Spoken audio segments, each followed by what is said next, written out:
that signing Tebow will become a sideshow. Maybe it already has. 1,000. That's Greg McElroy, who happened to be on the team at the time. Greg McElroy also had happened to be a colleague at ESPN with one Tim Tebow. So the thing is that you're very cautious of how you approach, because you still got to work with that guy, but you got to be 100. You got to keep it a buck. And he kept it a buck. We tried that, and he wasn't very good. The arrogance of this, think about how arrogant a person must be to play a professional sport in which you're really not that good at. And they say, all the other teams, the 30-plus other teams says, nah, bruh, we saw what you had. You're not good. You say, you know what? I might not be good enough to play this sport, but I'm great enough to go play another professional sport, even if I haven't picked up a bat in 12 years. Well, that doesn't pan out. You know what? I'm arrogant enough to just think, I'm going to go back to the sport that jettisoned me, and I'm going to switch positions. Now, I haven't played in the league in 6 years, haven't taken an offensive snap in 9 years, but I'm just that good. Tim Tebow can't play no tight end. And it's going to rub guys the wrong way, because sports, professional sports, is supposed to be the last bastion. I'm talking about not front office, Skip, on the field, on the court, on the diamond, where nothing else matters but your ability. Not who you know, not if I grew up with this guy and my parents knew his parents, or I donated $15 million to a college. Professional sports is the last bastion where it's my ability versus your ability. Not who you know, not what you know. And Guess Tebow got this spot because of who he know. His former coach lives 3 doors down and gave him an opportunity to switch positions. No other guy can be out of the NFL for 6 years, switch position. I'm not talking about go from corner to safety. I'm not talking about going from offensive tackle to offensive guard. I'm not talking about going to linebacker, because those are very similar. He going from a quarterback to a tight end. When he had an opportunity in teams like, would you like to move? Nope, that's not where I am right now. I'm above that. I'm Tim Tebow. I'm a quarterback. Skip, you know what it is. Let's be all the way 100. Let's keep it 100, Skip. And it's going to rub guys wrong in the locker room. It's already seemed to rub some of the coaches wrong, because they know they don't deserve this chance. And Tim Tebow has never run a route. Tim Tebow has never played the position, never caught a ball, never blocked anybody. And now he thinks he can do it at the highest level. Greg McElroy is absolutely correct that this is what it's going to turn into. I mean, it turned into that in Denver. It turned into that in New York. So what you think is going to be in his hometown? He's from Jacksonville. He's looked at as a god in that area. Skip, it's no good. I agree with Greg McElroy. It's absolutely correct. My turn. It is happening again. History is repeating itself for me. In 2011, I was on ESPN on a show that airs about the same time as this one, and we had just changed the format to all debate. For 2 hours, it was unheard of. We're going to do debate segments for 2 straight hours. And into our laps fell this kid, Tebow. And I had already gone on the record in 2010, as I've told you many times, and I said before he was drafted, I'd take him at the bottom of the first round, and if you'll run his college offense, the read option, let him ride and decide, he will win football games. He won't make you a Pro Bowl, but he will win football games for you. And I was exactly right. But what happened in 2011, we had a parade of ex-NFL stars. Not sure, one was in the Hall of Fame, but there was a parade of Shannon Sharpe type players who would come in every day, and I'd usually take 2-on-1 segment after segment after debate. And they would try to tell me that I was, as Chris Carter once told me, you're riding the wrong horse. And I'd say, nope, you're missing the point.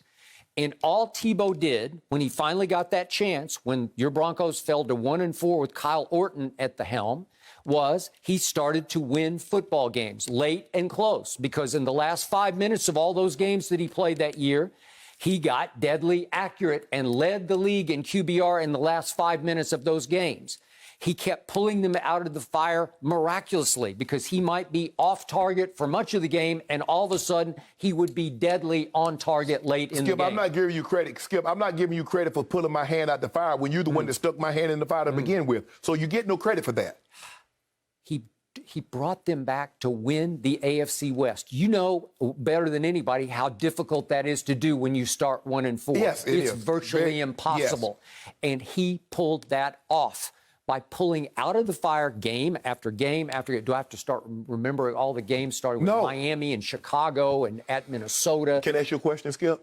But how great must your defense be when your offense does nothing for 55 minutes and you have to keep the game close so he can do what he does in the fourth quarter? Why didn't the defense play for Kyle Orton? Because he's milquetoast. He's not inspirational. Tebow became the driving force. He became the center of the NFL universe. And here became the point. He became a distraction for the Broncos because he was a media circus on a daily basis, because he wore his religion on his sleeve. And many members of the media are not religious and are skeptical and made it a bigger and bigger story that he does talk about his Lord and Savior Jesus Christ after games. I mean, look here. If you can play football, I don't care. I'll come get you out to church, or you don't have to go to church. All I want you to do is be able to help me win, because that's why we're there. We're there to win football games. So your religion doesn't have anything to do with me. Okay, fine. But it had a lot to do with a lot of the media overreaction to Tim Tebow because they'd never seen anything quite like that. Well, I'd never seen anything quite like what he did to the Pittsburgh Steelers in that playoff game when he threw for 316 yards. If we could see it just one more time, I promise this is the last time. No, you ain't I promise. Overtime against Roethlisberger and company. It's Tebow. He threw a pass, and it was a perfect spiral. Hit Demaryius right in the hands. What? How did he do that? And he's going, and he's going, and he's gone. And the game is over, and Tebow has upset the Pittsburgh Steelers and moves on to play the Patriots the next week in the playoffs. He did that. Right. You can't take it away. Right. Which brings me back to Greg McElroy. I know Greg a little bit from my days at ESPN, and I do like him. As he said, Tebow's a good dude. I think Greg's a good dude. Mm-hmm. But I cannot tell you how much I dislike what he said about Tebow, because you want to talk about taking something out of context? What do you think? Yes, he was his teammate with the Jets that next year. And I know because I heard this straight from Tebow's lips. Tebow had a choice between Rex Ryan or going home to Jacksonville to play for a really bad Jags team at that point. But Rex called him, according to Tebow, and I don't think Tebow's a liar, and Rex told him, he whispered sweet nothings in his ear, and Tebow thought that he virtually promised him the quarterback job because, remember, they were struggling with Mark Sanchez, right? Mr. Butt Fumble at that point. Sanchez, as he was first called by Rex Ryan. Okay? And Tebow said, I at least had been promised a 50-50 shot at winning the job. And he got a 0% shot at winning the job. He's not a great practice player. For whatever reason, he never got a chance to play quarterback that year in New York. And he did pick New York because it's a bigger stage with a better team, because they were pretty good. Mm-hmm. They had a chance to go compete for a Super Bowl. And it became a disaster because what didn't happen? Well, Tebow played very little that year. He started exactly 0 games at quarterback. Which is more than what he should have started. What did he end up throwing? He threw 8 total passes that year. He was 6 of 8 for 39 yards. He played 73 offensive snaps as a gadget guy. That's 7% of the snaps. He played 1 snap as a tight end. So I don't know what McElroy is. He's talking about practice, I guess. No. Here's the point about tight end. He says the Jets tried switching him to tight end.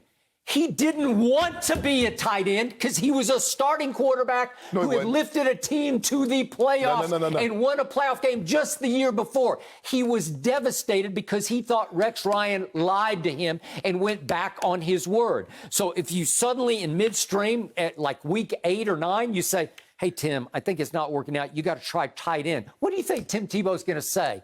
No, his heart wasn't in it. But now his heart is. Well, again, you're missing the point. I've told you this 1,000 times, and this is 1,001. He will not play tight end, not traditional Hall of Fame Shannon Sharpe tight end.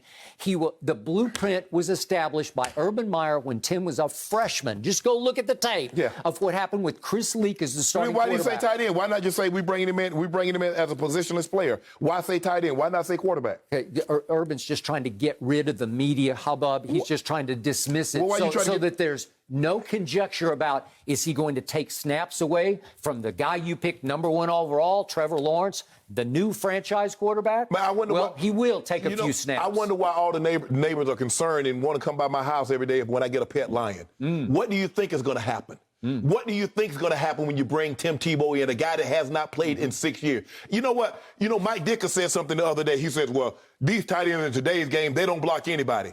Well, what about catch the football? Hey, Jim, can you cue that tape? This is my last time I'm going to show it. No, I'm lying. I'm going to show it every time they talk about Tim Tebow as a tight end. Now, this is what a tight end needs to do. Don't duck. Okay. Look, this is what I know, and all my years of being on the football field, if they throw in something that's part of the football, you might want to catch it. Well, before he even got his head around it was coming. He hadn't even gotten around, and the DB got a hand on the ball and deflected it. That's my point. Okay. You got to get your head around. That's the part about being a tight end. All right.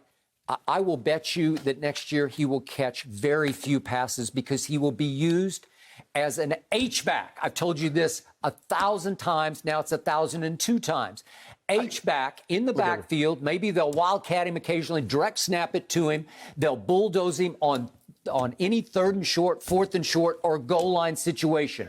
Any 3rd and goal, 4th and goal, because if you give him the ball, he can jump and throw the ball because he can be deadly accurate on a touchdown pass in a big game in a big moment. But here's the thing, though, Skip. You keep saying that one game. Mark Sanchez took a team to the AFC Championship game 2 consecutive years. Beat Peyton Manning, beat Tom Brady. First 2 years, And all of a sudden, everybody, he was terrible. But all you do is heap praise on Tim Tebow for winning one game. And that guy beat Tom Brady and Peyton Manning.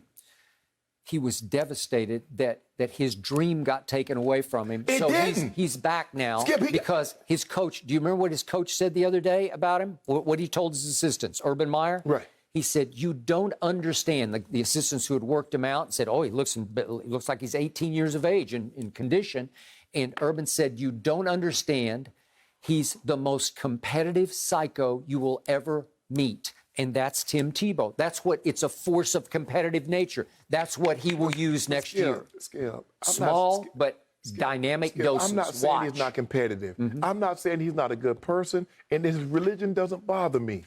He's not a good football player. That's all I'm saying. Well, he's not a good football player. Neither was Greg McElroy because that year, late in the year, he got to start one pro game. That was the only NFL game he started. Well, and he got sacked 11 times in that game. That was his one lone start. You see what he did? But I will give you this. He did beat Tim Tebow in an SEC championship game, and that's what he's hanging his hat on. And what was Tim Tebow doing? And Urban came back for one more year after that and bounced on him. But that's neither here nor there. But Tebow was pretty good in that game. He threw for 247 and ran for 63 more. So combined, he went over 300 yards. Whoa. Pretty good. But talk about what he did against Cincinnati. Remember Cincinnati? You talk about he threw for 482, had 4 touchdowns. 31 of 35 for 482. But see, I think that's why Brian Kelly had left and went to, if I'm not mistaken, Notre Dame. But see what you did, Skip? See, this is what Skip Bayless do.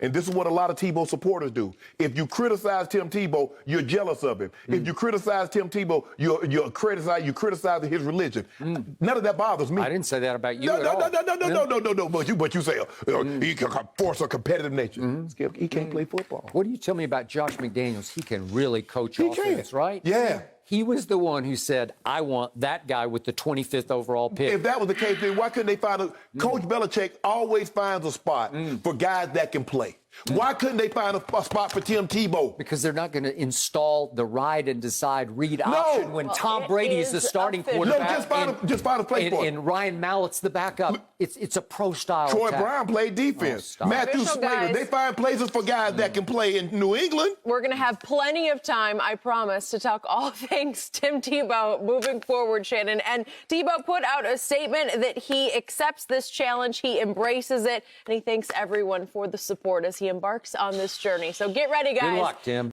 Thank you for watching. You can subscribe here to get the latest from the show, and be sure to check out more of the best clips from Undisputed, or go watch a few other segments from our other shows on FS1.